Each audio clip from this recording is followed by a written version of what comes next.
Thylacine, Tasmanian tiger. The thylacine is an extinct carnivorous marsupial that was native to the Australian mainland and the islands of Tasmania and New Guinea.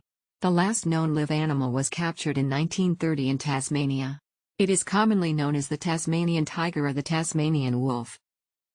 Description: the only recorded species of Thylacinus, a genus that superficially resembles the dogs and foxes of the family Canidae. The animal was a predatory marsupial that existed on mainland Australia during the Holocene epoch and observed by Europeans on the island of Tasmania. The species is known as the Tasmanian tiger for the striped markings of the pelage. Descriptions of the thylacine come from preserved specimens, fossil records, skins and skeletal remains, and black and white photographs and film of the animal both in captivity and from the field. The thylacine resembled a large, short-haired dog with a stiff tail which smoothly extended from the body in a way similar to that of a kangaroo. The mature thylacine ranged from 100 to 130 centimeters long, plus a tail of around 50 to 65 centimeters. Adults stood about 60 centimeters at the shoulder and on average weighed 12 to 22 kilograms, though they could range anywhere from 8 to 30 kilograms. There was slight sexual dimorphism, with the males being larger than females on average. Males weighed in at around 19.7 kilograms, and females weighed in at around 13.7 kilograms.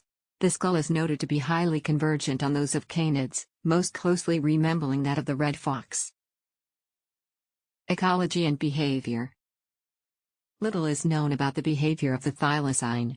A few observations were made of the animal in captivity, but only limited, anecdotal evidence exists of the animal's behavior in the wild. Most observations were made during the day, whereas the thylacine was naturally nocturnal. Those observations, made in the 20th century, may have been atypical, as they were of a species already under the stresses that would soon lead to its extinction. Some behavioral characteristics have been extrapolated from the behavior of its close relative, the Tasmanian devil. Breeding. There is evidence for at least some year-round breeding, although the peak breeding season was in winter and spring. They would produce up to 4 joeys per litter, typically 2 or 3, carrying the young in a pouch for up to 3 months and protecting them until they were at least half adult size. Early pouch young were hairless and blind, but they had their eyes open and were fully furred by the time they left the pouch. After leaving the pouch, and until they were developed enough to assist, the juveniles would remain in the lair while their mother hunted. Thylacines only once bred successfully in captivity, in Melbourne Zoo in 1899. Their life expectancy in the wild is estimated to have been 5 to 7 years, although captive specimens survived up to 9 years. Thanks for watching.